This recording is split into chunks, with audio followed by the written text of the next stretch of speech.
Excited na kayo? Galing yung Popeyes. Hi. Welcome again. Hi. Good to see you again. Halika. Hero. Afternoon po. Congrats, ha? Halika. Halika. Well, again, thanks. Thank you for in behalf of our senior citizen. This is we call this priority program of the City of Manila. Yes. To give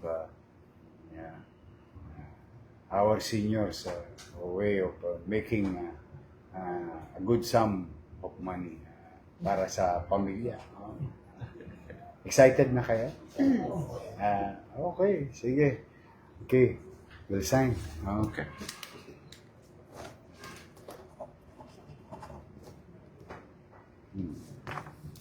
Dito na.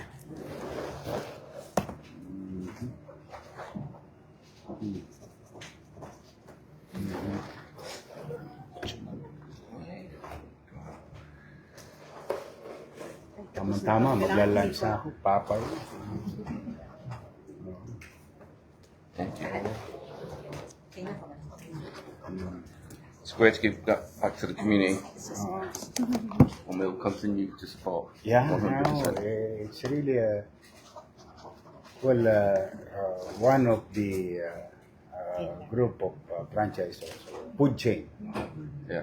told me, I spoke with their HR, it created a good working environment when seniors are present in the work area or workplace. Yes, it's It's true. one of the biggest pizza company in the country. That's why they're very happy that now they encourage their other branches. And now they went beyond Manila. That's good. Yeah.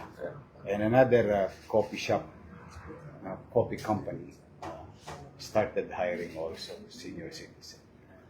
I'm glad the journey started with us, and now it's expanding, which is Yeah. great. I'm really happy for the seniors of Manila. Nakuha niyo ba yung allowance niyo? Nakuha niyo na?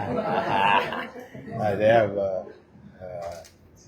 when I became mayor, I opted to give and prioritize something for them.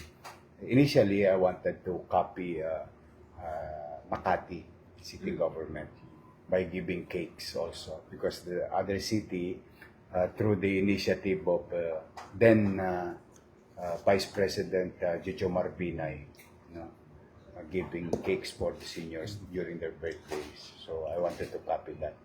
But we went further. We Yes. gave allowances to our senior across demographics. So wala nang distinction kung mahirap, middle class o mayaman.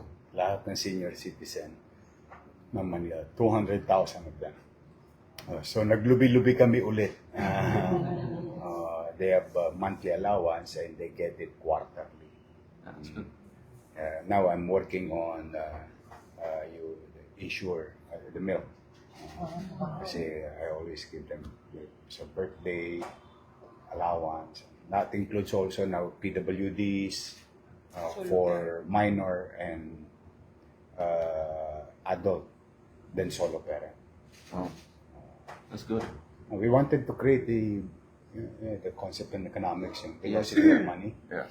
plus the fact that give extra cash to, so that umikot sa, Looking after the community. yes, Yeah. spend about almost 400 million this July alone. Wow. So that's the money going around the city. So it's like stimulating also for the business. Yeah. Ikot lang ng ikot yung pera. Tapos masaya pa yung mga lolo't lola ko kahit pa paano. Iba naman sa kanila, may kaya naman. Pero alam mo yung, we wanted to give added value. On top of that, when I became mayor, it became a city policy to persuade businesses like Popeyes to hire senior citizen. Totoo naman ganun. And we're glad we did. 100%. And I'm proud of them. I know Yeah. they can do the job. We were in Robinson, di ba? Oo, Dinalaw niyo sila. Sa Oo. UN po yan. Sa UN. Mayor sila po pala si Papa Shu, na-awardan natin sa government last June.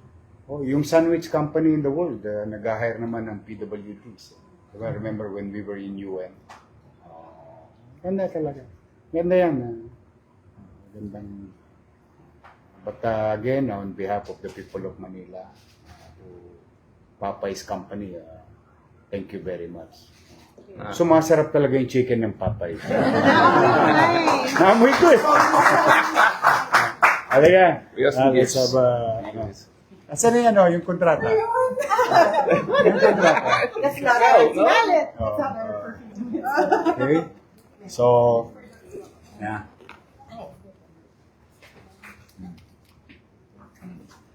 Ayun, si ano. Halika rito. Yeah. Sama mo na yung mga lolo't lola ko. Halika kayo, halika guys. Bango, gutom ako. Gutom nga ako bigla. Halika, Kaya na ba yan. dyan? I love you. Ganda ni nanay. Okay. Tingin po tayo dun.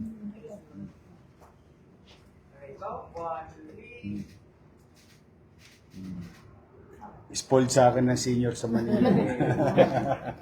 Sige. Oh, thank you sa inyo. Ha? Thank you. Good luck, good luck. Thank you. You take care. Thank you. If you need any, we're growing like We will. Dito ulit. Sa labas we na po. Kasi ni-awarding na double digits for the past 6 months Wow. in terms of